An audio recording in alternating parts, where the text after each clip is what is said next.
Hello guys, welcome back to Comic Hind. हम आ चुके हैं डिफेंडर्स के सेकंड पार्ट में। तो अगर आपने चैनल को सब्सक्राइब नहीं किया तो कर लीजिए। तो चलिए शुरू करते हैं। तो जैसा कि हम लास्ट वाले एपिसोड में देख चुके हैं, इस वाली रियलिटी से पहले 7 और भी रह चुकी हैं। ये 8वां कॉस्मोस अभी खतरे में है कार्लो जोटा की वजह से। वो एक इवल साइंटिस्ट है जिसने खुद को टाइम के पीछे भेजा अपनी गलतियों को फिक्स करने के लिए। तो उसके बाद हम देखते हैं कि डॉक्टर स्ट्रेंज को एक डिफेंडर्स की नई टीम बनानी पड़ती है ताकि वो लोग जोटा को ढूंढ पाएं। उनका स्पेल उनको 6वें कॉस्मोस में ले जाता है जो कि है टा। यहाँ पे गैलेक्टस का जन्म हुआ था। वहाँ के वासी अभी सामना कर रहे हैं वहाँ के एक भक्षक से। तो यहाँ पे सिल्वर सर्फर कहता है ये मुझे किसी जजमेंट के जैसा लगता है, लेकिन ये थोड़ा सा अजीब सा है, ऐसी जजमेंट जो कि उल्टी है। इसी टाइम में मैं ऊपर से ऐसे देखता था जब वर्ल्ड को खाने वाला भक्षक मासूम लोगों के बीच में तबाही मचाता था। मैं उस सभ्यता को बर्बाद होते हुए देखता था।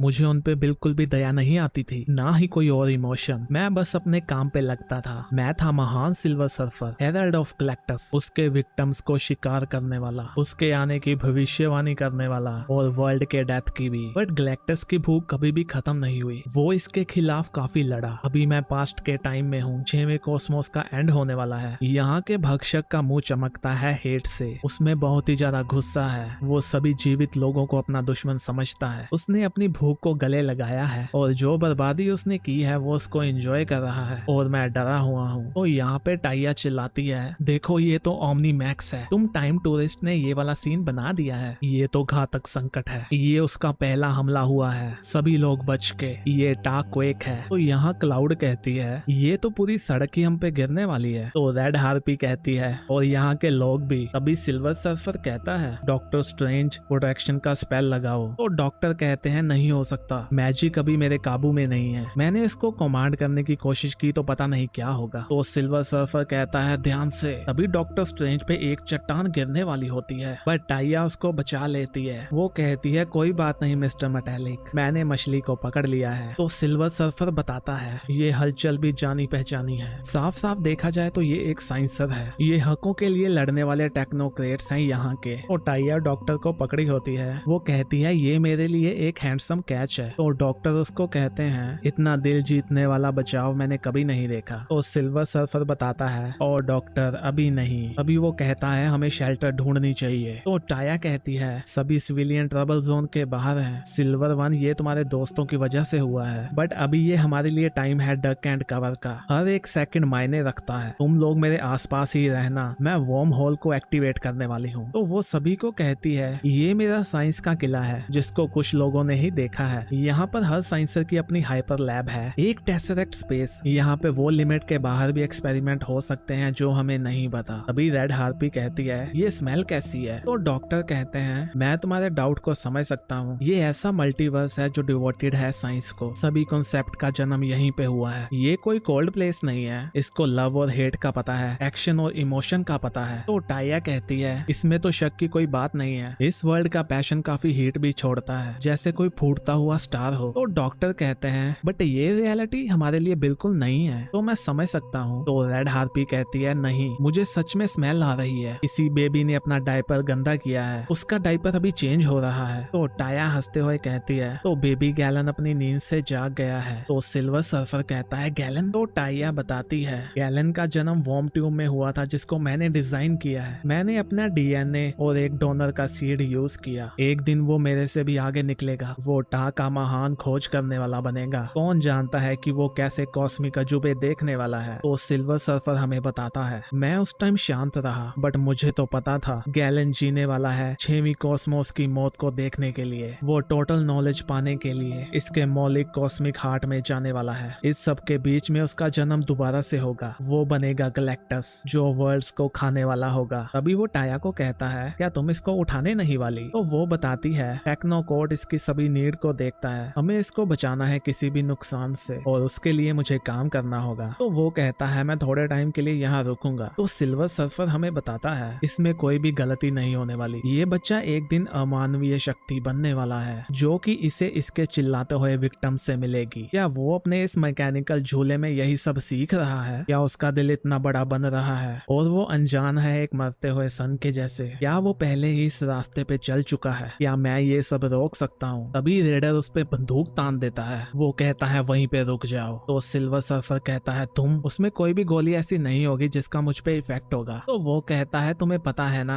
इस मास्क में कौन है। तो सिल्वर कहता है मैं तुम्हारा ऑरा भी देख सकता हूँ, मुझे पता है तुम कौन हो। तो रेडर कहता है तो तुम्हें ये भी पता होगा कि मैं तुम्हें मिशन को खराब नहीं करने दे सकता और ना ही टाइम को। तो सिल्वर सर्फर कहता है क्या डॉक्टर को पता भी है कि मिशन क्या है? क्या उसे पता है कि तुम उसके एक्शन को पहले ही जानते हो? तो वो कहता है बहुत हो गया, मैं तुम्हें गैलेक्टिस को मारने नहीं दूंगा। तो वो कहता है मैं इसको क्यों मारूंगा, मैं तो इसको लाइट शो दिखा रहा हूँ, ये टेक्नो कोड के जैसा तो नहीं है बट इसकी अटेंशन तो मिली ना, यहाँ आओ तुम छोटे। तो रेडर कहता है तुम नहीं चाहते। तो वो कहता है क्या तुम शौक में हो, क्या मुझे जजमेंट की इच्छा होनी चाहिए, मैं वो चेंज नहीं कर सकता जिसने मुझे बनाया है, बट इस काम के बीच में हमारा भाग्य यहाँ पे है। एक तोहफा जो मैं दे सकता हूँ तो तुम ये ज्ञान लो गैलन, जितनी भी आने वाली रियलिटी है उनकी ब्यूटी, दुख और खुशी को इसको अपने अंदर दबा लो, ये तुम्हें आगे बढ़ाएगी, ये तुम्हें बांधे रखेगी तुम्हारे भूख के खिलाफ। तुम्हारे लिए नेचर की शक्ति बनना आसान होगा ग्लेन, बट वो मैंने तुमसे ले ली है और वही मेरी जजमेंट होने वाली है। बट आई वंडर कि मुझे जज कौन करने वाला है। अभी रेडर कहता है चलो चलें। वो सभी लोग इस ओर गए हैं। तो यहाँ पे ताया उनको कहती है तुम लोग टाइम पे आए हो, मेरी स्पेस कीमत चलने के लिए रेडी है, तो पकड़ लो लाइफ ब्रिंगर को। तो सिल्वर सर्फर कहता है ये कैसा नाम हुआ? तो वो कहती है हमने इसको लाइफ ब्रिंगर 1 के नाम पे रखा है, जो हमारे यहाँ का पहला लेजेंडरी फर्स्ट हीरो था। समय से पहले के समय में वो एक महान ड्रैगन एंटी ऑल से लड़ा, अनंत के भी नीचे के नीचे से, बट अभी हमारे पास कोई और है वर्ल्ड्स को तोड़ने वाला, जिसको हम मामूली चीजों से नहीं लड़ सकते। तो सिल्वर सर्फर बताता है एक टाइम था जब मैंने वर्ल्ड को खाने वाले का खतरा हटाया था, उसका त्याग करके जो भी उसको चाहिए था। क्या वो पहले वाला समय आने वाला है? मुझे इस अजीब से शीशे में कितना ट्रैवल करना होगा। अभी वो टाइया को कहता है मेरे पास अपना साधन है जाने के लिए। तो वो कहती है ठीक है तो उसे ले आओ, हम जाने वाले हैं तारों के बीच में, हम वर्ल्ड को बचाने वाले हैं या ऐसा करते हुए मरने भी वाले हैं। तभी डॉक्टर कहते हैं वेट,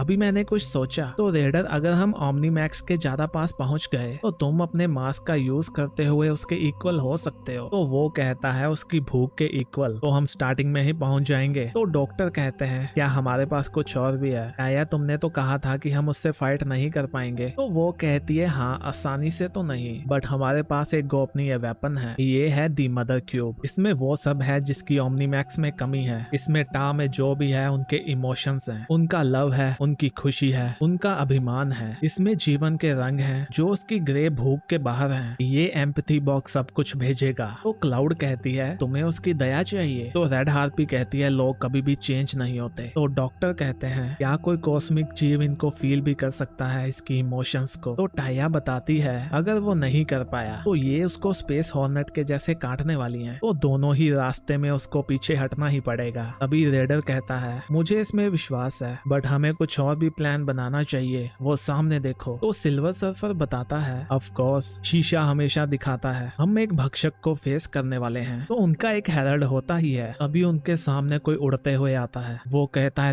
मैं तुम्हें जानता हूँ, तो तुम मेरे लिए आ ही गए, बट तुमने इसको काफी लंबा छोड़ दिया रेडर। मुझे यहाँ पे काफी टाइम मिल गया अल्टीमेट शक्ति को जानने का। तो रेडर कहता है ये तो कार्लोस जोटा है जिसके लिए हम यहाँ पे आए हैं। तो क्लाउड कहती है मुझे तो यहीं से फील हो रहा है उसके पास पावर कॉस्मिक है। तो सिल्वर सर्फर उसकी ओर जाता है। वो कहता है शीशा अभी भी काफी गहरा जाता है और मैं इसमें खुद को देखता हूँ या उसको कि मैं क्या हो सकता था। हम दोनों एक दूसरे की परछाई हैं, सब कुछ इक्वल है। उसने खुद को इस युग के साथ जोड़ लिया है, वो इसका पार्ट बन चुका है। मुझे इसका खिंचाव महसूस हो रहा है, मुझे बाद के समय में वापस बुला रहा है। मैं अपनी पावर का यूज करता हूँ तो ये मुझसे अजीब सा जादू मिटा देता है। मुझे डर है कि मेरे पास लंबा समय नहीं है। तभी टाया कहती है क्लाउड अभी तुम्हारी बारी है, तुम अपनी शक्ति से इसकी भूख को फीड कर सकती हो ना, अपनी एनर्जी का इसको स्नैक बना के दो। तो वो कहती है इसकी अटेंशन पाने के लिए मैं अपना बेस्ट करूंगी वहाँ पे, वो हमें देख सकता है। तो यहाँ पे जोटा सिल्वर सर्फर पे हमला करता है। वो कहता है मेरा जो मास्टर है वो तुम्हारे वाले से काफी ओल्ड है, मेरी शक्तियाँ तुमसे काफी ज्यादा हैं, मैं तुम्हें तबाह कर दूंगा। तो सिल्वर सर्फर बताता है उसने सच कहा है, उसके पास काफी शक्ति है मुझे खत्म करने की, बट हमेशा एक वे तो होता ही है। तो यहाँ क्लाउड कहती है उसे और चाहिए, मैं उसको और ज्यादा फीड करूंगी तो मैं अनस्टेबल हो जाऊंगी। तो रेड हार्पी कहती है तो हमें अभी मशीन का यूज करना चाहिए ना। तो टाया कहती है वो तो पहले ही मैक्सिमम पावर पे है बट ये उस तक पहुंच नहीं पा रही, ये उसकी कॉस्मिक अवेयरनेस से कनेक्ट नहीं हो पा रही। तो यहाँ पे सिल्वर सर्फर कहता है, जोटा तुम्हें पावर चाहिए ना, तुम्हें ये पसंद है ना, तो ले लो अगर तुम ले सकते हो, मेरे कंधों का भार खुद पे ले लो। तो जोटा कहता है ऐसे तो मैं उससे आजाद हो जाऊंगा। तो यहाँ डॉक्टर स्ट्रेंज कहते हैं कि अगर ओमनीमैक्स एक भक्षक है तो इसका मतलब है कि ये पहले भी एक रियलिटी में रह चुका होगा, ये कॉस्मोस विज्ञान से जुड़ा हुआ है। बट ओमनीमैक्स तो कुछ और ही है, हमें उसकी वेवलेंथ तक जाने के लिए ट्रांसलेटर चाहिए होगा। तो ये शक्ति को मेरे से होते हुए छोड़ो और मैं उस तक पहुंचा दूंगा, मैजिक शायद उसको जाना पहचाना लगे। तो वो कहती है तुमने तो कहा था कि तुम उसको कंट्रोल नहीं कर पाओगे ना। तो डॉक्टर कहते हैं वो तो है, बट मैं उस पे निशाना तो लगा सकता हूँ और वो काफी होने वाला है। तो यहाँ सिल्वर सर्फर हमें बताता है डॉक्टर ने खुद को खोल दिया और मैजिक ने स्पेस के वर्ड को फिल किया, ये लव और होप की वेव बन के गया, एक ऐसी भाषा में जिसको ओमनीमैक्स समझ सके। वो डार्क गॉड चिल्लाया और वो पीछे भी हटा, इतने इमोशंस ने उसको तोड़ दिया था, उसने ऐसा कभी फील नहीं किया था। जैसे ही मैं और जोटा टकराए हम में से एक जीत गया। ये पावर कॉस्मिक मेरे पास काफी टाइम तक रह चुकी है, मेरे यूनिवर्स के एज से भी दुगने टाइम तक। जोटा के पास ज्यादा तो थी बट इसको मैं अच्छे से जानता हूँ। जब उसने इसको मुझसे चुराना चाहा तो उसने हम दोनों के बीच में एक कनेक्शन बना दिया। मुझे पता था उसका यूज कैसा होगा, बट शायद वो अकेले अपनी शक्ति का यूज करता तो वो मुझे मार भी सकता था, बट इसकी बजाय वो लॉस्ट है। डॉक्टर का स्पेल काम कर गया, बट जैसे कि मैं फ्यूचर में पुल हो रहा हूँ, जोटा किसी और डायरेक्शन में चला गया है, मैं उसकी हेल्प नहीं कर सकता। अभी टाया कहती है ओमनीमैक्स पीछे हट रहा है तो डॉक्टर अभी पावर को कट कर दो। तो डॉक्टर कहते हैं ऐसा नहीं हो पाएगा, मुझे माफ करना टाया, क्योंकि जहाँ भी हम जाने वाले हैं ये टा तो नहीं होने वाला, हम समय में और पीछे जाने वाले हैं। तो तभी वो कहीं जाके घिरते हैं, कोई उन्हें देखता है और कहता है अभी ये क्या है, क्या कोई नया कॉमेट है या कोई नया मेहमान आया है, क्या ये सीक्रेट फायर के लिए नया फ्यूल है। मेरे अंदर का सॉर्सर सुप्रीम कहता है कि ये अच्छा शगुन है, अच्छी खबर है मोराइडन, अच्छी खबर है दिनों के अंत के लिए। तो गाइस इसी के साथ हमारा ये पार्ट खत्म होता है। नेक्स्ट पार्ट देखने के लिए चैनल को सब्सक्राइब कर लीजिए, वीडियो अच्छी लगी तो लाइक भी कर दीजिए। हम भी मिलते हैं नेक्स्ट वीडियो में, तब तक के लिए